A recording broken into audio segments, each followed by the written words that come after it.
ನೀವೇ ಯೋಚನೆ ಮಾಡಿ.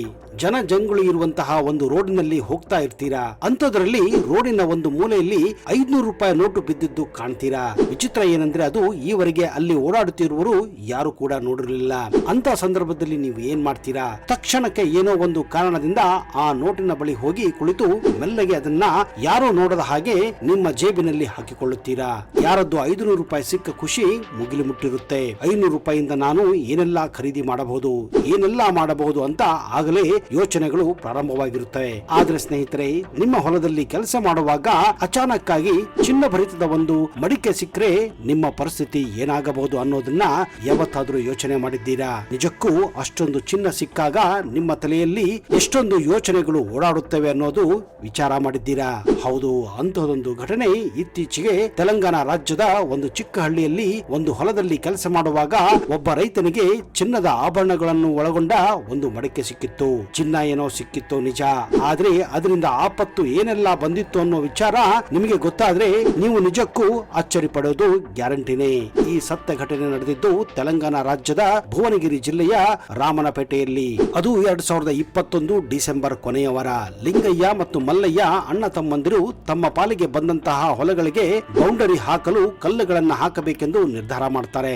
ಹೀಗಾಗಿ ಕೆಲವು ಕೆಲಸಗಾರನ್ನ ಕರೆಸಿ ಹೊಲದಲ್ಲಿ ಭೂಮಿಯನ್ನ ಅಗೆದು ಕಲ್ಲಿನ ಕಂಬಗಳನ್ನ ಹಾಕಬೇಕು, ಆಮೇಲೆ ಅವುಗಳಿಗೆ ತಂತಿ ಹಾಕಿ ತಮ್ಮ ತಮ್ಮ ಹೊಲಗಳಿಗೆ ಬೇಲಿ ಹಾಕಬೇಕೆಂದು ಅವರು ಅಂದುಕೊಂಡ ಕೆಲಸವನ್ನ ಮುಂದುವರಿಸಿದ್ದರು. ಸುಮಾರು 1 ವರ್ಷಗಳ ಹಿಂದೆ ಅವರ ತಂದೆಯ ಸಾವಿನ ನಂತರ ಇವರಿಬ್ಬರ ಮಧ್ಯೆ ತಕ್ಕ ಮಟ್ಟಿಗೆ ವಾದ ವಿವಾದ ನಂತರ ಕೋರ್ಟ್ ನಲ್ಲಿ ಜಮೀನಿನ ವಿವಾದ ಬಗೆಹರಿದಿತ್ತು.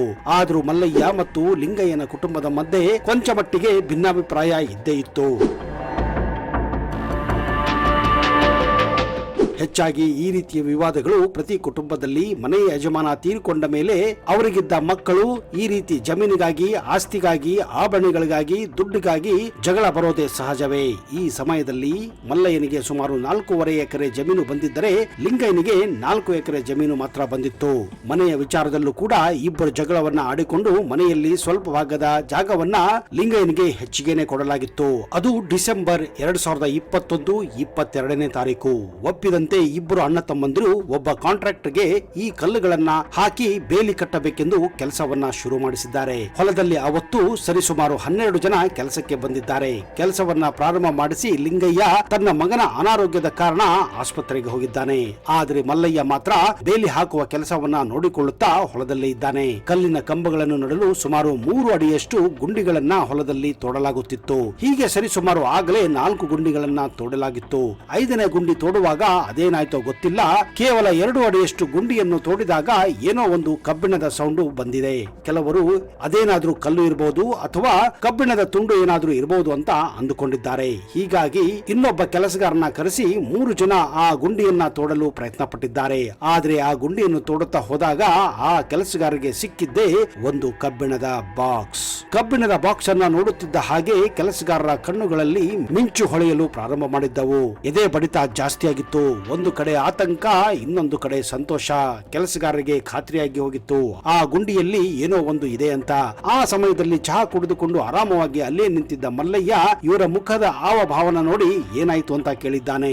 ಏನಿಲ್ಲ ಸ್ವಾಮಿ, ಏನೋ ಕಲ್ಲು ಬಂದಿರಬಹುದು ಅಥವಾ ಕಬ್ಬಿಣದ ತುಂಡು ಇರಬಹುದು ಅಂತ ಆ ಕೆಲಸಗಾರರು ಹೇಳಿದ್ದಾರೆ ಅಷ್ಟೇ. ಮಲ್ಲಯ್ಯ ಬೇಗ ಬೇಗ ಆದಷ್ಟು ಕೆಲಸ ಮಾಡಿ ಕಲ್ಲನ್ನ ತೆಗೆದು ಬಿಸಾಕಿ ಅಂತ ಹೇಳಿದ್ದಾನೆ. ಆದ್ರೆ ಕೆಲಸಗಾರರು ಅಲ್ಲಿಂದ ಎದ್ದು ನೀರು ಕುಡಿಯಬೇಕು ಅಂತ 3 ಜನ ಒಂದು ಕಡೆ ಹೋಗಿ ಏನೋ ತಮ್ಮಲ್ಲಿ ಮಾತನಾಡುತ್ತಿರುವುದನ್ನ ಮಲ್ಲಯ್ಯ ಕೂಡ ಗಮನಿಸಿದ್ದಾನೆ. ಮಲ್ಲಯ್ಯನಿಗೆ ಯಾಕೋ ಈ ರೀತಿ ಇವರು ಆಡುತ್ತಿದ್ದಾರೆ ಅನ್ನೋದು ಅವನಿಗೆ ವಿಚಿತ್ರ ಅನಿಸುತ್ತದೆ. 5 ನಿಮಿಷಗಳಾದರೂ ಕೂಡ ಅಲ್ಲಿಯೇ ಮಾತನಾಡುತ್ತಿದ್ದು ನೀರನ್ನು ಕುಡಿಯುವ ನಾಟಕ ಮಾಡುವುದನ್ನ ಕಂಡು ಮಲ್ಲಯ್ಯನಿಗೆ ಆ ಕೆಲಸಗಾರರ ಮೇಲೆ ಸಿಟ್ಟು ಬಂದಿದೆ. ಕೆಲಸ ಪ್ರಾರಂಭ ಮಾಡಿ 1 ಗಂಟೆ ಆಗಿಲ್ಲ, ಆಗಲೇ ನೀವು ಇಷ್ಟು ಸುಸ್ತಾದ್ರೆ ಹೇಗೆ ಅಂತ ಕೇಳಿದ್ದಾನೆ. ಇಲ್ಲ ದನಿ, ಕೆಲಸ ಪ್ರಾರಂಭ ಮಾಡ್ತೀವಿ ಅಂತ ಆ ಕೆಲಸಗಾರರು ಹೇಳಿದ್ದಾರೆ. 3ರಲ್ಲಿ ಒಬ್ಬ ಕೆಲಸವನ್ನ ನಿಲ್ಲಿಸಿ ನಾಳೆ ಮಾಡ್ತೀವಿ ಅಂತ ಹೇಳೋಣ ಅಂತ ಮಾತನಾಡಿಕೊಂಡಿದ್ದಾರೆ. ಇಲ್ಲ ಅಂದ್ರೆ ಆ ಗುಂಡಿಯನ್ನ ಮುಚ್ಚಿ ಆ ಗುಂಡಿಯಲ್ಲಿ ಕಲ್ಲಿದೆ, ಪಕ್ಕದಲ್ಲಿ ಇನ್ನೊಂದು ಗುಂಡಿನ ತೊಡುತ್ತೇವೆ ಅಂತ ಹೇಳೋಣ, ನಾಳೆ ಬಂದು ಆ ಕಬ್ಬಿಣದ ಬಾಕ್ಸ್ ಎತ್ತುಕೊಂಡು ಹೋಗೋಣ ಅಂತ ಅವರು ಮಾತನಾಡಿಕೊಂಡಿದ್ದಾರೆ. ಈ ನಡುವೆ ಮಲ್ಲಯ್ಯ ಚಹಾವನ್ನ ಕುಡಿಯುತ್ತಾ ಯಾಕೆ ಆ ಗುಂಡಿಯಲ್ಲಿ ಏನಾಗಿದೆ ಅಂತ ಸುಮ್ಮನೆ ಬಂದು ನೋಡೋಕೆ ಮುಂದೆ ಬಂದಿದ್ದಾನೆ. ಅವನು ಗುಂಡಿಯನ್ನು ನೋಡಿ ಅದರಲ್ಲಿದ್ದ ಕಬ್ಬಿಣದ ಬಾಕ್ಸ್ ನೋಡಿ ಮಲ್ಲಯ್ಯ ಕೂಡ ಬೆಚ್ಚಿ ಬಿದ್ದಿದ್ದ. ಆ ಗುಂಡಿಯಲ್ಲಿ ಏನೋ ಒಂದು ನಿಗೂಢ ಕಬ್ಬಿಣದ ಬಾಕ್ಸ್ ಇದೆ, ಇದೇ ಕಾರಣ ಆ ಕೆಲಸಗಾರರು ಈ ರೀತಿ ಆಟವಾಡುತ್ತಿದ್ದಾರಂತ ಮಲ್ಲಯ್ಯನಿಗೆ ಖಾತ್ರಿಯಾಗಿ ಹೋಗಿತ್ತು. ತಕ್ಷಣವೇ ಬಾಕಿ ಕೆಲಸವನ್ನ ನಿಲ್ಲಿಸಿ ಕೇವಲ ಆ ಗುಂಡಿಯಲ್ಲಿದ್ದ ಬಾಕ್ಸ್ ತೆಗೆಯಲು ಆ ಕೆಲಸಗಾರರಿಗೆ ಹೇಳಿದ್ದಾನೆ. ಆ ಬಾಕ್ಸ್ ಅನ್ನ ಹೊರಗೆ ತೆಗೆದು ನೋಡಿದಾಗ ಅಲ್ಲಿದ್ದ ಕೆಲಸಗಾರರು ಅಲ್ಲದೆ ಮಲ್ಲಯ್ಯ ಕೂಡ ಇನ್ನೇನೋ ಮೂರ್ಛೆ ಹೋಗಿ ಬೀಳಬೇಕನ್ನೋ ಮಟ್ಟಿಗೆ ಎಲ್ಲರಿಗೂ ಕೂಡ ಆಶ್ಚರ್ಯವಾಗಿತ್ತು. ಹೌದು, ಆ ಒಂದು ಕಬ್ಬಿಣದ ಬಾಕ್ಸ್ ನಲ್ಲಿ ಬರೋಬ್ಬರಿ 38 ಬೆಳ್ಳಿಯ ನಾಣ್ಯಗಳು, 5 ಬೆಳ್ಳಿಯ ಪಟ್ಟಿಗಳು, 14 ಕತ್ತರಿಸಿದ ಬೆಳ್ಳಿಯ ಉಂಗುರಗಳು ಒಂದು ಬಾಕ್ಸ್ ನಲ್ಲಿ ಇದ್ದರೆ, ಅದೇ ಬಾಕ್ಸ್ ನ ಇನ್ನೊಂದು ಮಡಿಕೆಯಲ್ಲಿ ಕಬ್ಬಿಣದ ಬಾಕ್ಸ್ ನಲ್ಲಿ 14 ಕತ್ತರಿಸಿದ ಬೆಳ್ಳಿಯ ಉಂಗುರಗಳು ಆ ಬಾಕ್ಸ್ ನಲ್ಲಿ ಇದ್ದಂತಹ ಒಂದು ಮಡಿಕೆಯಲ್ಲಿ ಸಿಕ್ಕಿದ್ದವು. ಅಷ್ಟೇ ಅಲ್ಲದೆ ಆ ಕಬ್ಬಿಣದ ಬಾಕ್ಸ್ ನಲ್ಲಿ 19 ಚಿನ್ನದ ನಾಣ್ಯ ಮತ್ತು 5 ಗುಂಡಿನ ಮಂಗಳ ಸೂತ್ರದ ಚಿನ್ನದ ಚೈನುಗಳು ಕೂಡ ಸಿಕ್ಕಿದ್ದವು. ಇದನ್ನು ನೋಡುತ್ತಿದ್ದ ಹಾಗೆ ಅಕ್ಕಪಕ್ಕದ ಆಳುಗಳು ಕೂಡ ಅಲ್ಲಿ ಜಮಾಯಿಸಿದ್ದಾರೆ. ಮಲ್ಲಯ್ಯನಿಗೆ ಏನು ಮಾಡಬೇಕು ಅನ್ನೋದು ಗೊತ್ತಾಗಿಲ್ಲ. ತಕ್ಷಣವೇ ಎಲ್ಲ ಕೆಲಸವನ್ನ ನಿಲ್ಲಿಸಿ ಎಲ್ಲರಿಗೂ ಅಲ್ಲಿಂದ ಹೋಗಲು ಹೇಳಿದ್ದಾನೆ. ಅಷ್ಟೇ ಅಲ್ಲದೆ ಯಾರು ಕೂಡ ಆ ಬಾಕ್ಸ್ ಅನ್ನ ಮುಟ್ಟಬಾರದು, ಅದರ ಬಗ್ಗೆ ಮಾತನಾಡೋದಾಗ್ಲಿ ಮಾಡಬಾರದು ಅಂತ ತಾಕೀತು ಮಾಡಿದ್ದಾನೆ. ಅವರೆಲ್ಲರಿಗೂ ಮುಂದಿನ ವಾರ ಬಕ್ಷಿಸಿ ಕೊಡುತ್ತೇನೆ ಅಂತ ಕೂಡ ಮಾತು ಕೊಟ್ಟಿದ್ದಾನೆ. ಆದ್ರೆ ವಿಚಿತ್ರ ಏನಂದ್ರೆ ಅಲ್ಲಿಂದ ಯಾವ ಆಳು ಕೂಡ ಹೊಲದಿಂದ ಕಾಲನ್ನ ಕಿತ್ತುವುದಿಲ್ಲ. ಆ ಎಲ್ಲಾ ಕಬ್ಬಿಣದ ಬಾಕ್ಸ್ ಅನ್ನ ಮತ್ತು ಚಿನ್ನಾಭರಣಗಳನ್ನ ಮಲ್ಲಯ್ಯ ತಾನು ತಂದಿದ್ದ ಬೈಕ್ ನಲ್ಲಿ ಇಟ್ಟುಕೊಂಡು ಮನೆಗೆ ಹೋಗಬೇಕೆಂದು ನಿರ್ಧಾರ ಮಾಡಿದ್ದಾನೆ. ಆದ್ರೆ ಅದೇನಾಯ್ತೋ ಗೊತ್ತಿಲ್ಲ. ಮುಂದೆ ಕೇವಲ ಅರ್ಧ ಗಂಟೆಯಲ್ಲಿ ಮಲ್ಲಯ್ಯನ ಸಹೋದರ ಲಿಂಗಯ್ಯ ಕೂಡ ಹೊಲಕ್ಕೆ ಬಂದೇ ಬಿಟ್ಟಿದ್ದ. ಅಂದ್ರೆ ಅಲ್ಲಿಯೇ ಇದ್ದ ಯಾರೋ ಒಬ್ಬರು ಲಿಂಗಯ್ಯನಿಗೂ ಕೂಡ ಈ ವಿಷಯವನ್ನ ಫೋನಿನ ಮೂಲಕ ತಿಳಿಸಿಯೇ ಬಿಟ್ಟಿದ್ದರು. ಮಲ್ಲಯ್ಯ ಹಾಗೋ ಹೀಗೋ ಮಾಡಿ ಸಿಕ್ಕಂತ ನಿಧಿಯನ್ನ ತನ್ನದಾಗಿಸಬೇಕೆಂದು ಒಳಗೆ ನಿರ್ಧಾರವನ್ನ ಮಾಡಿದ್ದ. ಆದ್ರೆ ಅವನ ಸಹೋದರ ಅಲ್ಲಿಗೆ ಬಂದಿದ್ದರಿಂದ ಇಬ್ಬರ ನಡುವೆ ಸಿಕ್ಕಂತಹ ನಿಧಿಯನ್ನ ಡಿವೈಡ್ ಮಾಡಬೇಕೆಂದು ಲಿಂಗಯ್ಯ ಕೇಳುತ್ತಾನೆ. ಅದಕ್ಕೆ ಮಲ್ಲಯ್ಯ ಅದೇಗೆ ಸಾಧ್ಯ, ಈ ಎಲ್ಲ ಆಭರಣಗಳು ಮತ್ತು ಚಿನ್ನ ಸಿಕ್ಕಿದ್ದು ನನ್ನ ಪಾಲಿಗೆ ಬಂದಂತಹ ಹೊಲದಲ್ಲಿ, ನಾನು ಸಿಕ್ಕಂತಹ ಈ ನಿಧಿಯನ್ನು ಯಾರಪ್ಪನಿಗೂ ಕೊಡೋದಿಲ್ಲ ಅಂತ ಖಡಾಖಂಡಿತವಾಗಿ ಹೇಳುತ್ತಾನೆ. ಇವರಿಬ್ಬರ ನಡುವೆ ವಾದ ವಿವಾದ ನಡೆದಿದೆ. ಜಗಳವನ್ನ ಆ ಹಳ್ಳಿಯ ಹಿರಿಯರಲ್ಲಿ ಅಂದ್ರೆ ಪಂಚಾಯಿತಿಯಲ್ಲಿ ತೆಗೆದುಕೊಂಡು ಹೋಗಲಾಗುತ್ತೆ. ಪಂಚಾಯಿತಿಯಲ್ಲಿ ಈ ವಿಷಯದ ಬಗ್ಗೆ ಮಾತುಕತೆ ನಡೆದಾಗ ಇವರಿಬ್ಬರಿಗೂ ಸಮಪಾಲು ಕೊಡಬೇಕೆಂದು ಹಳ್ಳಿಯ ಹಿರಿಯರು ಹೇಳುತ್ತಾರೆ.